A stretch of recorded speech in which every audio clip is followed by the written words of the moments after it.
Hello students, welcome to my YouTube channel Mohan Pharmacy and today we will discuss about topic gastroesophagus reflux disease जिसे हम लोग GERD के नाम से भी जानते हैं।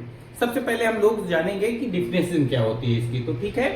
तो गैस्ट्रोइसोफेगस रिफ्लक्स डिजीज जिसे हम लोग GERD के नाम से भी जानते हैं is a chronic condition. Chronic condition मतलब कोई भी प्रॉब्लम है वो लंबे समय से चली आ रही है तो उसको क्रोनिक कंडीशन बोलते हैं।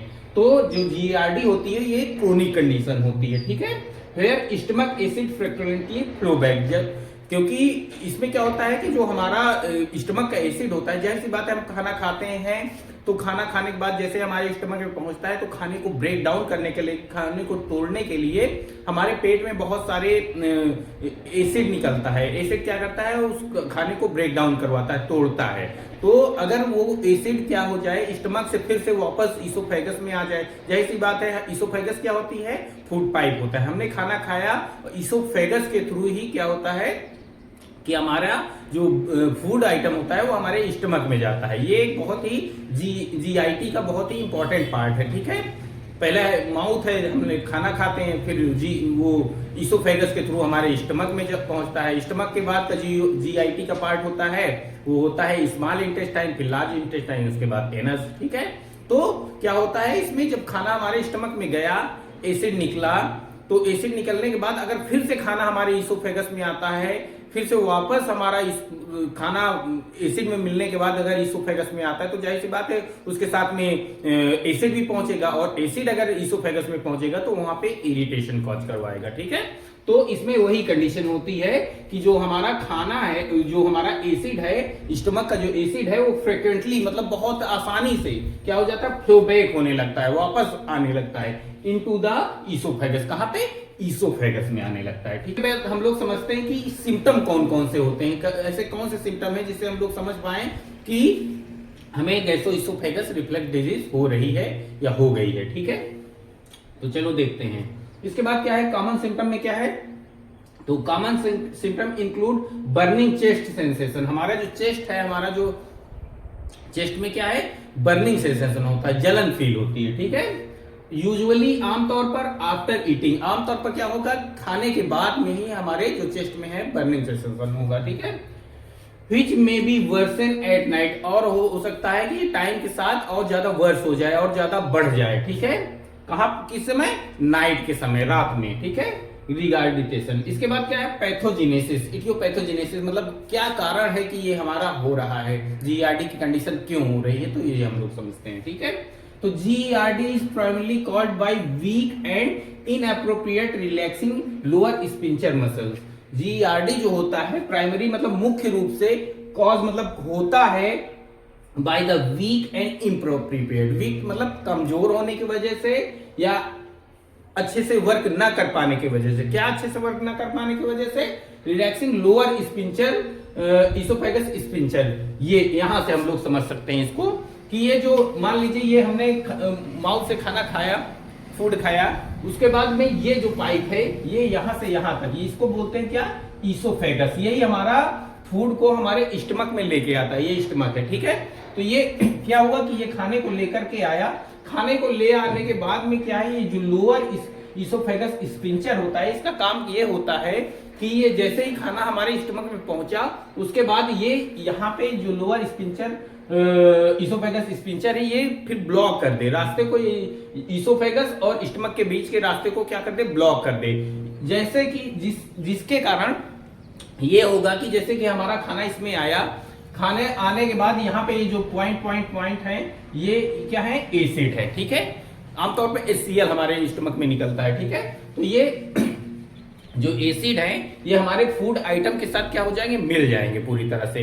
और मिलने के बाद अब जाहिर सी बात है अगर ये लोअर इसोफेगस स्पिंचर पूरी तरह से बंद हो गया है, अच्छे से वर्क कर रहा है, लूज नहीं है, तो ये फिर वापस खाने को इसोफेगस की ओर नहीं जाने देगा और कोई भी प्रॉब्लम नहीं होगी, ठीक है।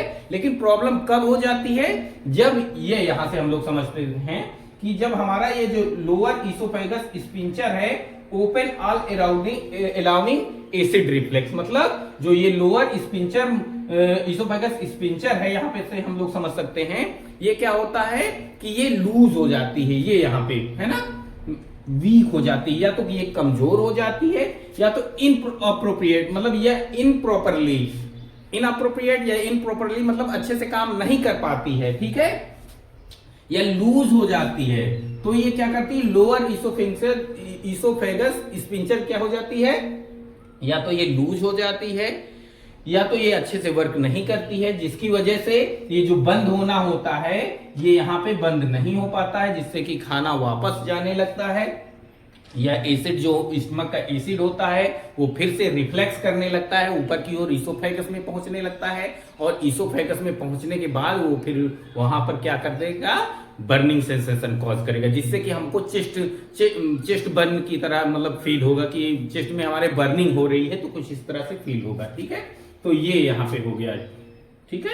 इसके बाद which fails to prevent stomach acid, अब क्या हो गया है, वीक हो गया है, ये जो हमारा लोअर इसोफेगस स्पेंचर है ये क्या हो गया है, वीक हो गया है, कमजोर हो गया है, इम्प्रॉपरली मतलब असामान्य रूप से काम करने लगा है, जिसके वजह से रिलैक्स होने लगा है, कौन, लोअर स्पेंचर रिलैक्स होने लगा है। विच फेल टू प्रिवेंट, जो कि फेल कर जाएगा, प्रिवेंट मतलब रोकने में, स्टमक एसिड जो कि फेल कर जाएगा स्टमक के एसिड को रोकने में, कहां पे, from blocking up into the oesophagus, मतलब जो हमारा ये इसोफेगस में खाना या एसिड जाने से जो रोक रहा था, अगर वो खराब हो जाएगा, इम्प्रॉपरली मतलब असामान्य रूप से काम करेगा या नहीं अच्छे से काम करेगा, तो फिर से हमारा जो एसिड है वो फिर से इसोफेगस की ओर जाने लगेगा और चेस्ट बर्न की कंडीशन हो जाएगी, ठीक है। तो आई होप आपको इतना समझ में आया होगा। इसके बाद रिस्क फैक्टर कौन कौन से हैं, रिस्क फैक्टर का मतलब ये है कि कौन कौन सी ऐसी कंडीशन है जिसमें कि हमको जीईआरडी होने के अच्छे मतलब चांसेस बहुत ज्यादा बढ़ जाते हैं, ठीक है। तो रिस्क फैक्टर में सबसे पहला है ओबेसिटी, ओबेसिटी मतलब मोटापा, ठीक है। तो इसमें क्या होता है, due to increase abdominal pressure, अब ओबेसिटी हो जाएगी तो उसमें एब्डोमिनल मतलब स्टमक में बहुत ज्यादा प्रेशर होगा, प्रेशर क्या होगा, प्रेशर मतलब दबाव बहुत ज्यादा स्टमक में बढ़ेगा, अब दबाव बढ़ेगा तो ये खुलने के चांसेस क्या रहेंगे, बढ़ जाएंगे, ठीक है। तो ओबेसिटी मतलब ये एब्डोमिनल प्रेशर बढ़ेगा तो जीईआरडी होने की कंडीशन बहुत ज्यादा होने के चांसेस बहुत ज्यादा रहेंगे, ठीक है। इसके बाद क्या है, प्रेगनेंसी के टाइम पे, प्रेगनेंसी के टाइम पे भी जीईआरडी होने के बहुत ज्यादा चांसेस होते हैं, ठीक है।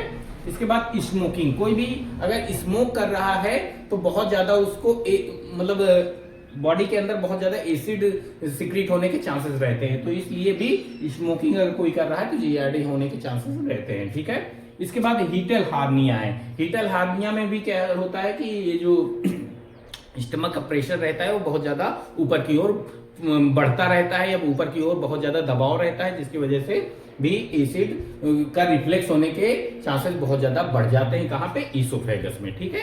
तो ये कुछ रिस्क फैक्टर है जिसकी वजह से हम मतलब जिस तरह इस सब कंडीशन में हो सकता है कि आपको जीईआरडी की प्रॉब्लम हो जाए, ठीक है। तो इसके बाद क्या है, कुछ नॉन फार्माकोलॉजिकल मैनेजमेंट है। नॉन फार्माकोलॉजिकल मैनेजमेंट क्या होता है, तो नॉन फार्माकोलॉजिकल मैनेजमेंट वो होता है जिसमें हम लोग विदाउट ड्रग या विदाउट मेडिसिन के हम जीईआरडी को कहीं ना कहीं मैनेज कर सकते हैं, कम कर सकते हैं उसके इफेक्ट को, ठीक है। तो चलो देखते हैं क्या कर सकते हैं। सबसे पहले है लॉसिंग वेट, वेट कम करेंगे तो इसका जो प्रेशर है वो भी, स्टमक का प्रेशर भी कम होगा। एवॉइडिंग ट्रिगरिंग फूड, ऐसे फूड नहीं खाने हैं जिससे कि जीईआरडी हमारा क्या हो जाए, ट्रिगर कर जाए, मतलब ऐसी चीजें बेसिकली जैसे कि फैटी है, फ्राइड फूड है, कैफीन है, अल्कोहल है, कहने का मतलब यही है कि ऐसी चीजें हमको नहीं खानी है जिसको पचाने के लिए ज्यादा से ज्यादा एसिड हमारे स्टमक को सिक्रेट करना पड़े। अब जाहिर सी बात है कोई भी चीज ऐसी चीज फ्राइड है या कुछ ऐसी चीजें खाएंगे जो कि आसानी से नहीं पच रही हैं, उसको अब आसानी से नहीं पच रही तो ज्यादा से ज्यादा हमारे स्टमक को क्या करना पड़ेगा, एसिड को निकालना पड़ेगा, और ज्यादा एसिड निकलेगा तो रिफ्लेक्स होने के भी चांसेस ज्यादा रहेंगे। तो कहीं ना कहीं ऐसी चीजें नहीं खानी जिससे कि हमारा जीईआरडी ट्रिगर हो सके, ठीक है।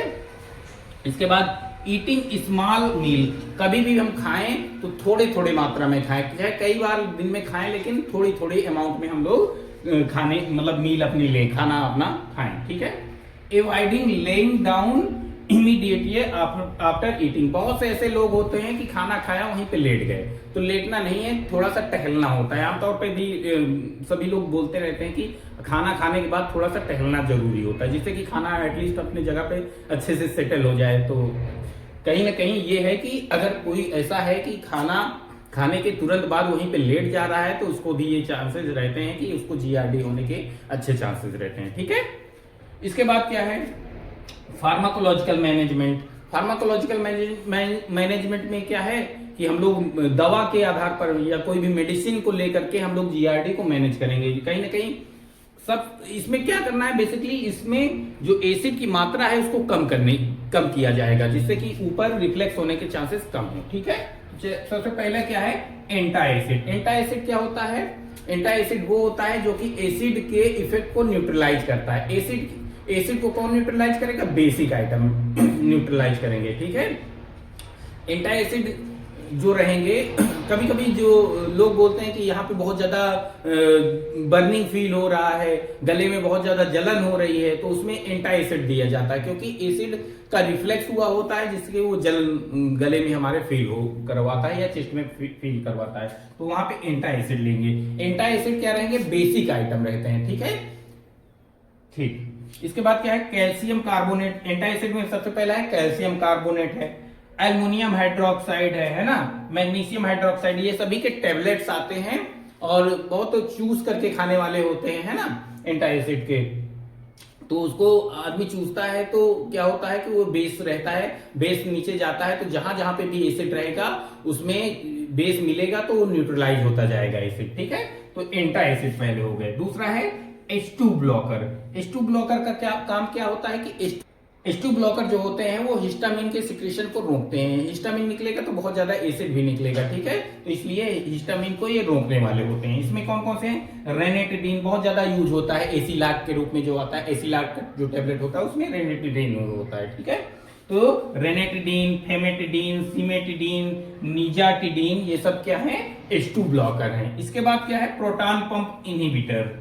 जो रेनेटिडीन और प्रोटॉन पंप इनहिबिटर होते हैं, ये प्रोटॉन पंप इनहिबिटर बहुत ही पोटेंट होते हैं। ठीक है, और जो रेनेटिडीन वगैरह होता है ये कभी कभी अगर प्रॉब्लम होती है तो दिया जाता है, आमतौर पर रेगुलर बेसिस पे नहीं दे सकते। रेगुलर बेसिस पे प्रोटॉन पंप इनहिबिटर देते हैं अगर किसी को बहुत ज्यादा प्रॉब्लम हो रही है। ठीक है, तो इसके बाद क्या है, प्रोटॉन पंप इनहिबिटर में कौन कौन से हैं, ओमेप्राजोल, पेंटाप्रोजोल, इसमोप्राजोल और रोबेप्राजोल। ये क्या है, प्रोटॉन पंप इनहिबिटर में। प्रोटॉन क्या होते हैं, H+ आयन होते हैं। H+ आयन को ही क्या बोलते हैं, एसिड बोलते हैं, है ना।